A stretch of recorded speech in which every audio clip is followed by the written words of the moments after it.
Hello people, this is Dr. Lewis. Now welcome again to yet another exciting video about weight loss and how to burn belly fat. Now this video comes in at a very good time because from August, the month of August, we decided to run a channel or a group that is supposed or intended to help people lose body weight and belly fat and recover from chronic conditions and inflammation. So this video is very important for a reason. For a reason that we will not be able to reach everybody.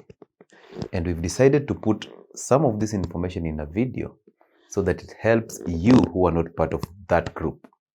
Now we appreciate you for the support that you are according us. We also ask you, if it's the first time you are coming across this video or this channel, kindly consider subscribing. Press that notification bell and also share our videos to most of the people who require this information. Now that will help us reach more people.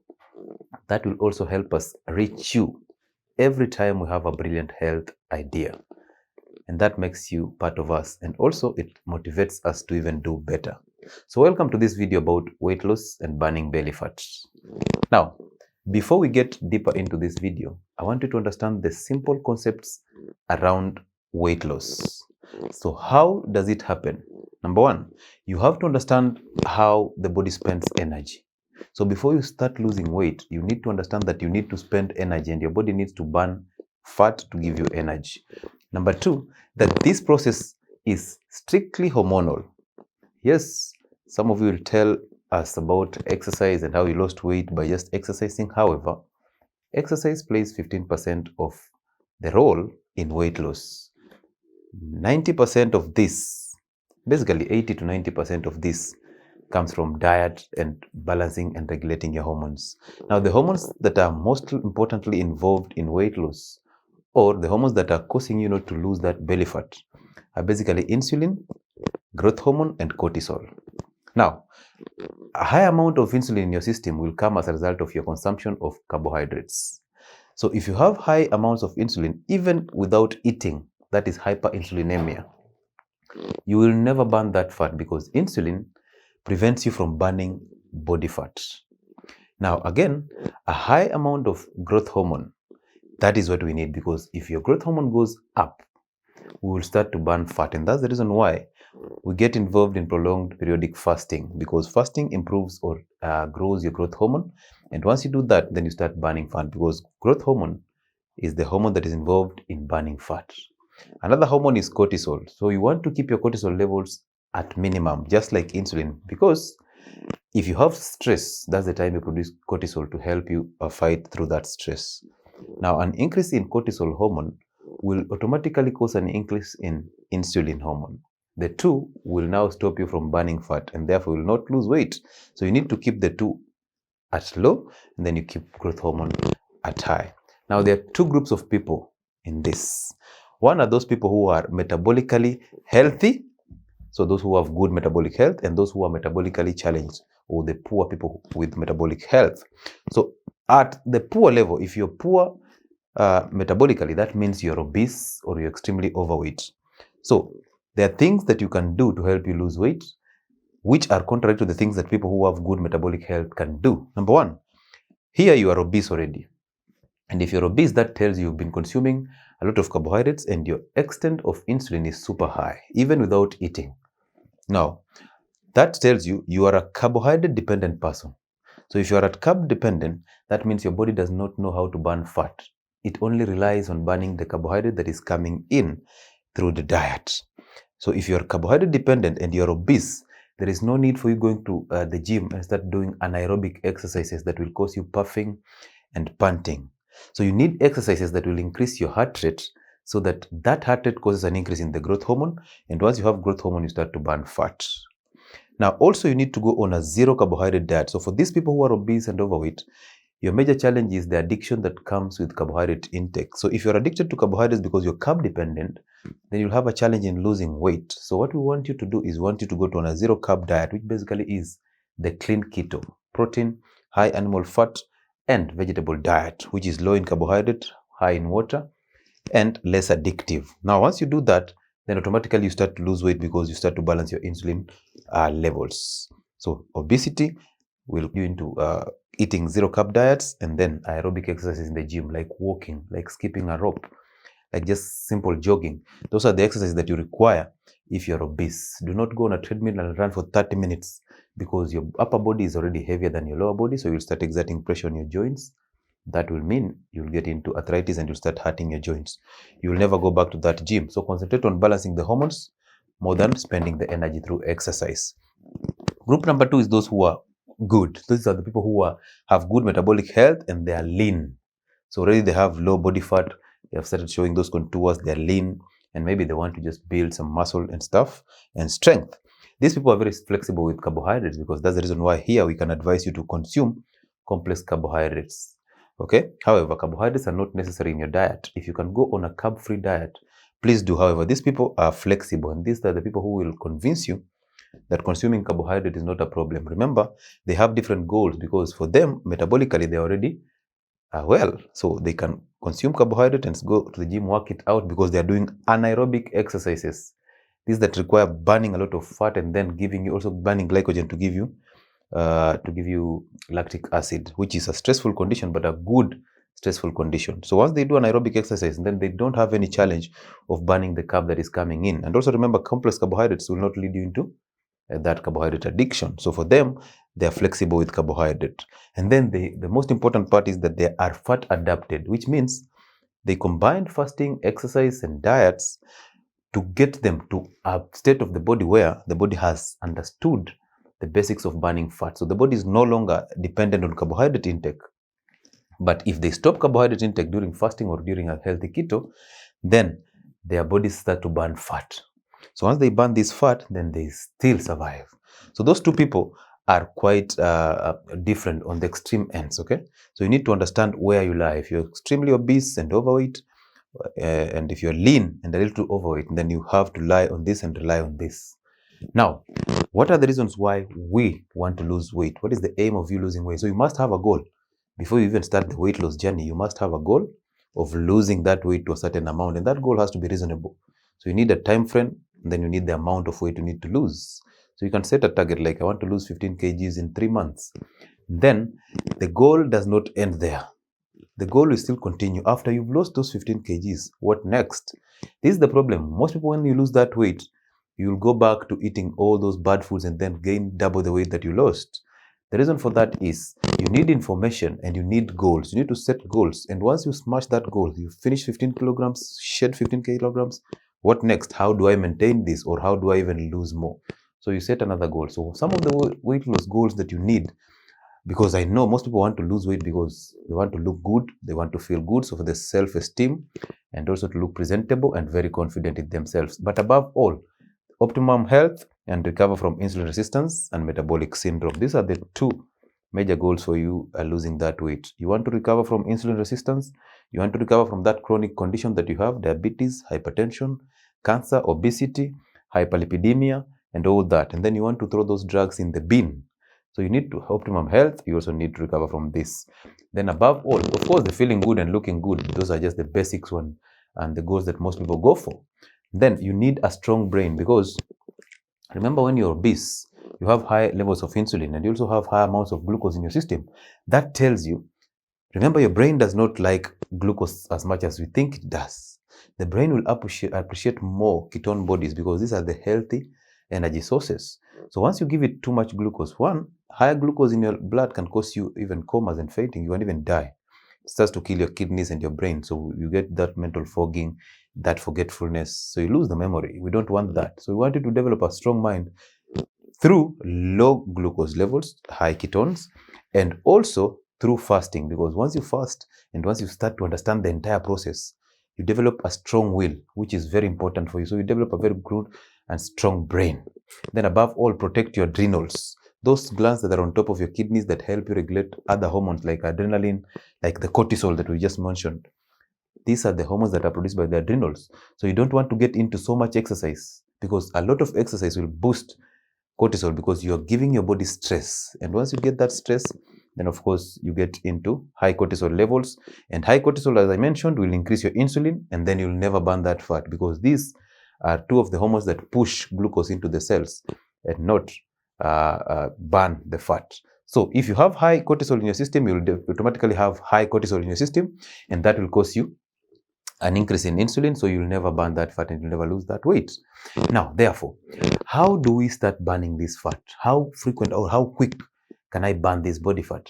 Now, the point is not how quick you can burn that body fat, because also remember, the body likes fat. The reason why body stores energy in form of fat is because already the body is very intelligent. It is preparing for an emergency. So in future, in case you get into starvation or you start fasting, and then the body clears all the energy stores it has, it turns now to this fat. That's why it keeps it, because fat has higher energy than carbohydrates and than proteins. And that's why fat is supposed to be the energy-giving food.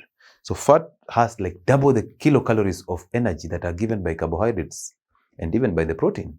So therefore, the body holds on to this because it knows in case there's a starvation somewhere in the future, then I'll tap into these fats and start burning them to give you energy. That is one thing people don't understand, because people are made to brainwashed to think that carbohydrates are the energy-giving foods. Yet fat gives a lot of energy, more than the carbohydrates. So it's only fair that we start considering fat, and specifically animal fat or dietary fat, as the energy-giving foods because of the calories. So the confusion is everywhere. People will start telling you how much supplements you should take, or how much creams you should apply on that tummy, how much coffee and lemon you should drink to just burn your belly fat. These are just misconceptions that will not help you. They will not give you the concepts of this, because the two, all this, the supplements, the coffee, the lemon, all this will not solve the problem of insulin. They will only soothe you for a moment. And even though sometimes people say they help, if you try this, it is not sustainable for a long time. You try for a short period of time, then you realize you've reached a stagnant point, you're not losing weight anymore, and then you start adding again a lot of weight. So that becomes another serious burden.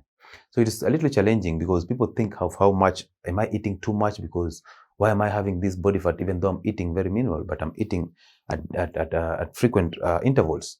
Okay, so why am I not losing this fat even though I'm concentrating on eating those fruits and that salad?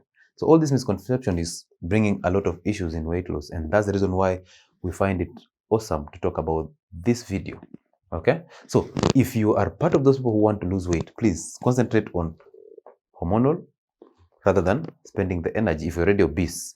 But if you're at this point, the good metabolic health, then you can run around with it. Just use common sense to get through this.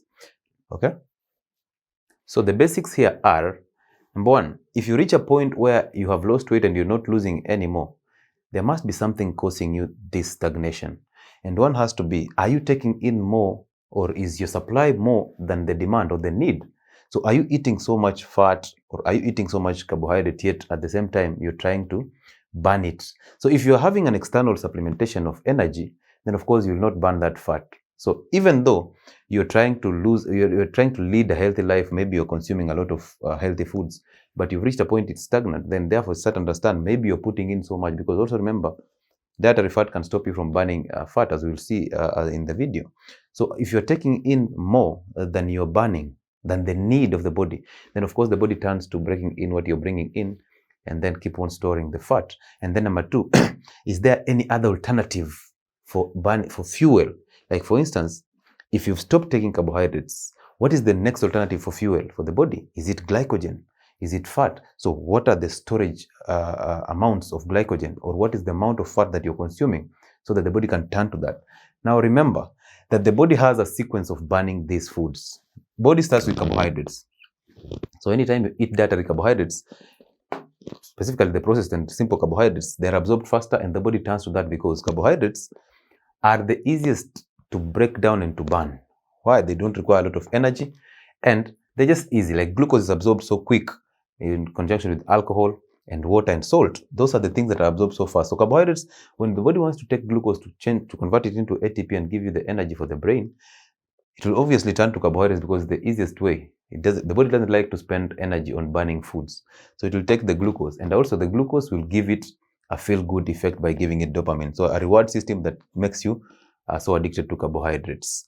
So this The body starts by burning carbohydrates. Then next, after burning the dietary carbohydrates, it heads direct to the liver and the muscle to burn the glycogen. So these are just basically glucose molecules joined together and then stored in the liver and stored in the muscles. They can be broken down to individual molecules of glucose to give you energy. I want you to also remember that glycogen that is stored in the liver is able to serve you for around 12 to 24 hours. That's the reason why if you fast for 12 to 24 hours, beyond 24 hours, you've already exhausted the glycogen stores, and that will tell you start to turn to the next form or source of energy, which is the dietary fats. So remember, these are already 3 forms of energy.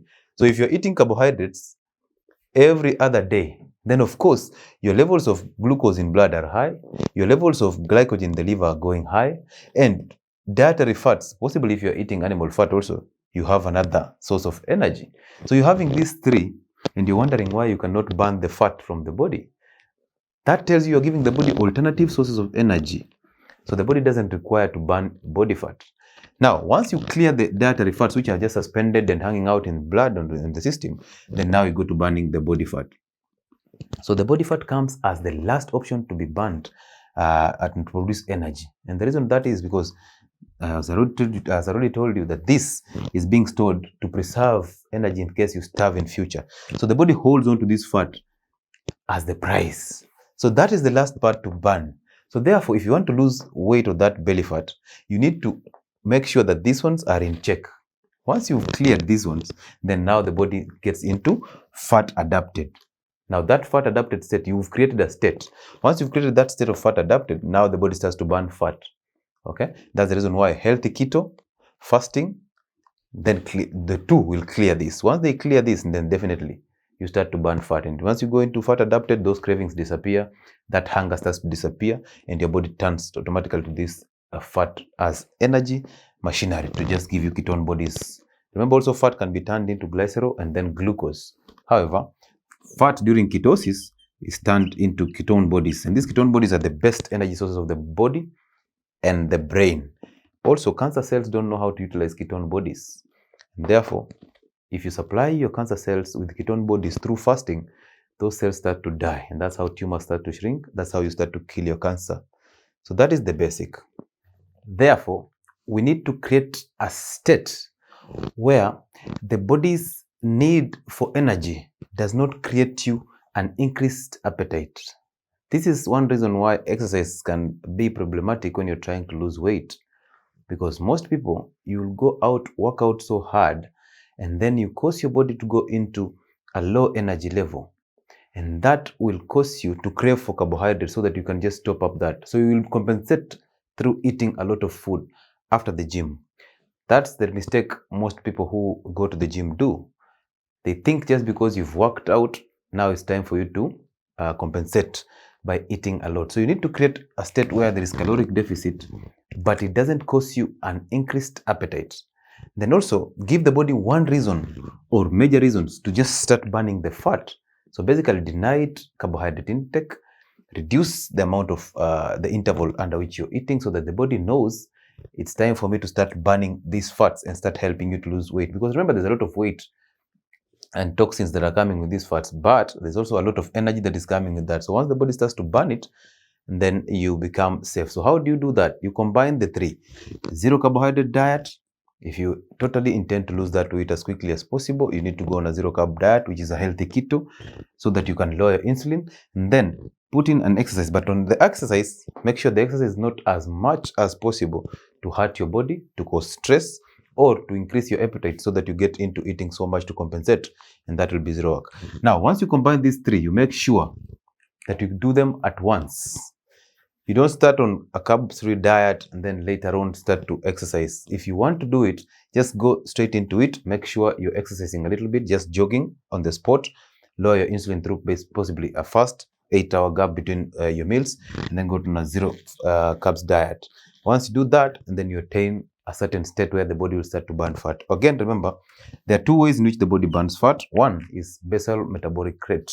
This is the energy that the body is utilizing when you're at rest or when you're sleeping. Your body organs are always in constant supply of energy, and they're always functioning. Your liver, your brain, your kidneys, all these are working and they need energy. So at rest, you need to create a state where these organs are still getting some energy, at the same time burning fat. Then on normal movements, basic movements like just walking from your bedroom to the sitting room, dressing up, these basic movements that require energy can also help you. And then make your exercise very intentional. So you want to lose weight, you want to lose body fat, so make it intentional.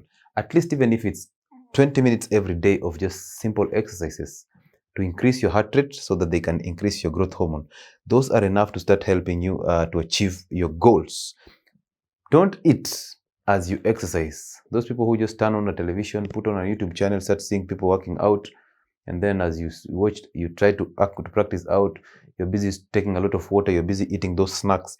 Please do not snack in this process when you want to lose that fat. And then above all, control the levels of stress.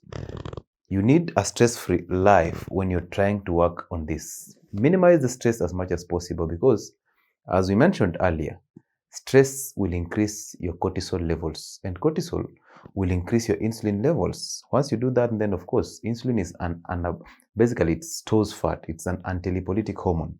So you'll not burn that fat. And then move your body from a state of carbs dependence to shift its mechanism to fat adapted. That is the basic of this. Once you just lower your insulin, and then your body starts adapting to low insulin and starts burning fat, you are safe, because at this moment in time, no cravings, you will not eat oftenly, and you'll start to understand that basically hunger is a mindset. So once you get into fat adapted, it's easy for you to start fasting, and it's easy for you to maintain a healthy life and basically start losing weight. And once you start losing that weight, it motivates you to even do better. Now, if you have all this fixed, understand that you will start breaking carbohydrates. That is totally general. Every time you eat carbohydrates, that's the first thing that you will turn to for energy. You'll go then to glycogen. Once you clear glycogen stores, you'll go to dietary fat, which is basically saturated fats. Once you clear that, then now you start burning fat. If you understand this sequence, it will not be hard for you to understand how to lose weight, because you will understand that your major part is here. And to reach that part needs effort, discipline, and consistency. So you need to work on this channel. However, how do you work on this? There is always a plan. So what is a plan? The plan is, number one, drop sugar. Now, those who have been in this channel for long enough know I'm a sugar-free advocate. Zero sugar in your diets. Why do I advocate for zero sugar? Number one, sugar is highly addictive. And if you realize, the food industries are very clever, and every food that you consume nowadays has some form of sugar in form of fructose or even glucose. Now, that sugar is there intentionally to keep you addicted to that food. Once you just understand that, you'll know that you have to read food labels, and that will take you to just basically eating organic foods or whole foods, because those are the only ones that do not contain added sugar. And also, if there's sugar, then it has to be in fiber form, that is complex carbohydrate. However, go on a zero sugar, please. Any sugar, both added or the natural sugar that comes from fruits, which is fructose. Remember, you are already at a level where you have a fatty liver. If you have a fatty liver, you will want to run away from sugar as much as you can. You wouldn't want me to convince you to eat healthy sugar, because there's no healthy sugar. The end result or the consequences of either fructose or glucose will be the same. Fructose is the only sugar in the liver that is converted to fats. And once that happens, it starts to load your liver with a lot of fats, and that's where you get to non-alcoholic fatty liver. So sugar is the danger here. So drop even those fruits. You don't need them at this moment in time. If you want vitamins, for example, vitamin C, why don't you get it in lemon pills? Why don't you get it in fermented cabbage? Why don't you get it in pepper, all forms of pepper? Why do you just want the fruits? Drop those fruits by all means. Now, sugar is highly addictive. You can easily overeat sugar because you never get enough. Once you eat sugar, you get spikes of insulin. That sugar goes down, you go back into cravings, and you want more sugar and more sugar. Also, sugar is 100% carb. Being a carbohydrate, that tells you to cause a spike in insulin levels. And once it causes a spike in insulin levels, you will go into insulin resistance. Okay, and also a fatty liver. That fatty liver will start causing spillage of more of these fats and this glucose into the bloodstream. That's why you get those triglycerides, and that's why you get that issue with atherosclerosis and the rest. So that is what you need to do. Drop sugar as number one on your list. Sugar is also inflammatory. So as you drop sugar, remember also to drop those inflammatory foods, the wheat products, the seed oils, cooked using saturated animal fat. Okay, the processed foods, the carbonated drinks, please stay away from those. Even the soy products that have estrogen, okay, drop them and drop the GMO foods. Number 2 on the list has to be zero carbohydrates or reduced carbohydrates. The word reduce is a little relative. I would like you to just basically drop carbohydrates if you are intending to lose that weight as quickly as possible. And why do you do that? The same thing that sugar does to you is the same thing that carbohydrates do to you, because the end result of breakdown of carbohydrates will yield sugar, which is just glucose or fructose. So it is highly addictive. It is still, it will cause you overeating. It will cause you insulin resistance and a fatty liver. So why would you waste your time just going for these things? Okay, don't. And also, carbohydrates will reduce your growth hormone, which we do not want that. We want you to have high amounts of growth hormone in your system. Number 3 on the list has to be exercise. Now, on exercise, there are things that you need to understand. I already mentioned in the video that if you are obese, consider aerobic exercises. Slow exercises, no hurting the body, no causing stress. And these are the exercises that will boost your growth hormone through an increased heart rate. So you can start slow, use common sense. Start slow as you gradually increase. And then after that, you can go for the aerobic exercises that will cause you panting, that will cause you high fat burning and high glycogen burning. Okay, so those are the exercises that you need to combine. But also understand that exercise will cause you a consumption of carbohydrate. So you will need to, some of you, when you go for exercises, you will need to eat more. And that is what we are trying to avoid. We are trying to make sure that even though you're working out, your main goal is to work out and at the same time reduce insulin resistance and also the cravings for food. Now understand this, that exercise alone plays only up to 15% of the goals of weight loss. So if you're bright enough, then you'll start to understand that exercise will not lose you weight as much as you want, because exercise does not help you work on insulin resistance. Exercise has to be combined with dietary modifications, healthy keto, because you want to lose that weight, yes, through the kitchen. Then you want to augment growth hormone through exercise, and you want to also challenge your body to do more. So exercise alone is not enough. You need to combine this with healthy keto for you to reverse insulin resistance and at the same time use exercise to boost your growth hormone. Now, the next one has to be meditation. Now, this is one thing that most people ignore. When you wake up in the morning, people, it's only important that you pray and then start to meditate. Around 30 minutes of meditation helps you to focus. Now, meditation helps you to, first of all, concentrate on one thing and learn to control your thoughts. Number 2, it improves your metabolism and then reduces the amounts of stress. How important is that? We've been talking about stress and how to improve metabolism, and therefore meditation plays a very important role in this. Just taking some time for yourself and just letting those thoughts flow into your head in the morning is enough to help you reduce the amount of cortisol in your system. And that is exactly what we need, because we need to reduce cortisol for us to reduce insulin and then start burning fat. Now, the next one has to be protein. What about proteins? I want you to know that the system has loaded you this mindset that lean meat is the one that you should go for. Now, there's a danger here. Lean meat is actually what you should run away from if you're trying to lose weight. Now, I understand that the system has made you fear the saturated fats. So saturated fats are the ones that we get from fatty meat, from animal, basically animal fat. This is what the system is warning you against, and the system is telling you to consume lean meat just because there's a notion that fatty meat has a lot of cholesterol and it will cause you clogging of blood vessels. Now, this is the most annoying lie that has ever flagged our health systems, and we need to flag it off immediately. Saturated fats are cause no harm to your health at all, because these are the healthy fuels for the body. Okay. Also, remember, these are the ones that fall under dietary fats. So the body likes this. The body will burn this before it burns other fats, the body fat. So saturated fats are very important for you. The ghee, the tallow, the lard, the sweat. Also, you can add olive oil here, and but this is monosaturated. So olive oil and coconut oil. These are also fats that are very important for you. Even the avocado oil. Okay. So these are the ones that you can use as your healthy fats or essential fats. However, run away from lean meat, because one, lean meat has low amounts of fat. That tells you can easily overeat lean meat because it doesn't have enough fat, and fat is the satiety hormone. It's the satiety food. So you need satiety foods. You need foods that will make you feel full for quite some time before you start eating another meal. But lean meat will cause you to overeat these proteins. But the system is telling you to consume lean meat. That's a misconception that has to be corrected. So eat healthy fat. Eat that fatty meat. Enjoy your fatty meat. Enjoy your fatty fish. Eat that pork. Eat all this animal fat. Concentrate on that. You can also eat the lean meat, but make sure you eat more of the saturated fat than the lean meat because of overeating.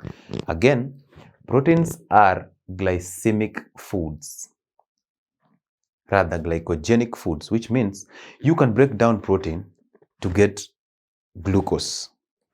Now, you will only break down that protein to get glucose if you are carb dependent. So if you're carb dependent, then you deprive yourself from that carbohydrate, you will turn to breaking down muscle protein to give you glucose. Again, remember, we are eating lean meat, which can be converted. Excess of that lean meat can be converted into glucose, and that will cause a spike in insulin. So that's the reason why we've said here you have to moderate that protein, unless it is fatty meat. So if it's lean meat, then moderate it, because you will end up overeating it. Then excess of it, of course, much of it will be used to repair your body organs and your body muscles, but the excess one will be used to be converted into glucose and then give you that spike in insulin. So you need to avoid that on protein.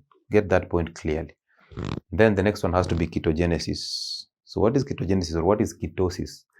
Ketosis is basically a physiological function. It's just a normal physiological process that the body now turns from breaking down glycogen or carbohydrates into breaking down fat to give you ketone bodies. Now this brings a lot of problems, because people think that when you are diabetic, you will break down ketones and then get into ketoacidosis. Ketogenesis and ketoacidosis are not the same.